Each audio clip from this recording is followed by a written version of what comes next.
মানুষের জীবনে এমন সময় আসে যখন সব দরজা বন্ধ হয়ে যায়। মন চায় পালাতে, লুকিয়ে পড়তে, কিন্তু কোথাও আশ্রয় মেলে না। তখনই মনে পড়ে আছে একজন মা, যিনি নিঃশব্দে দাঁড়িয়ে আছেন।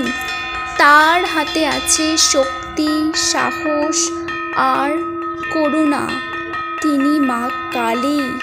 মা কালী কেবল তাণ্ডব নয়, তিনি রক্ষা করেন তার সন্তানদের।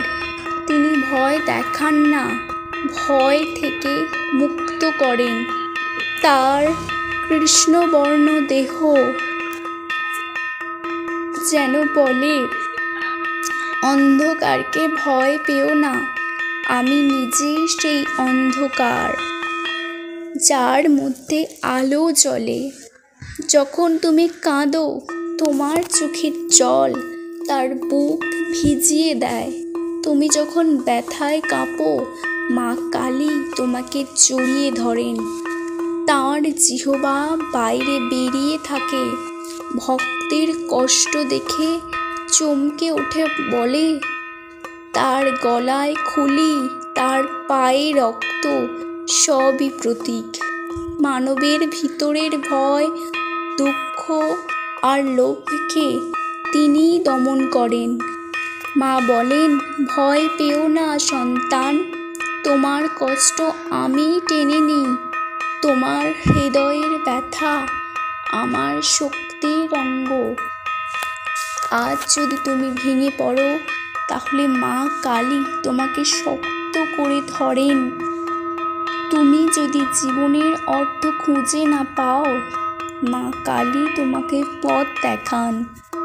তিনি তোমার জীবন থেকে কেটে দেন সব অশুভ শক্তি।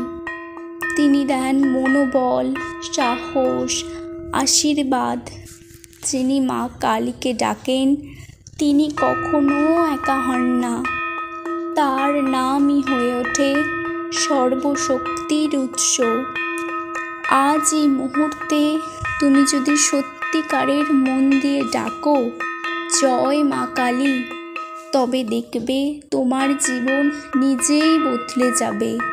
তুমি অন্ধকার থেকে বেরিয়ে আসবে, তুমি শক্তি ফিরে পাবে, তুমি হাসবে আবার।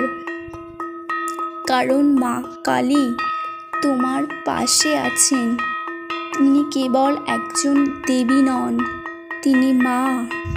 ভক্তের প্রতি তার ভালোবাসা অশেষ। জয় মা কালী।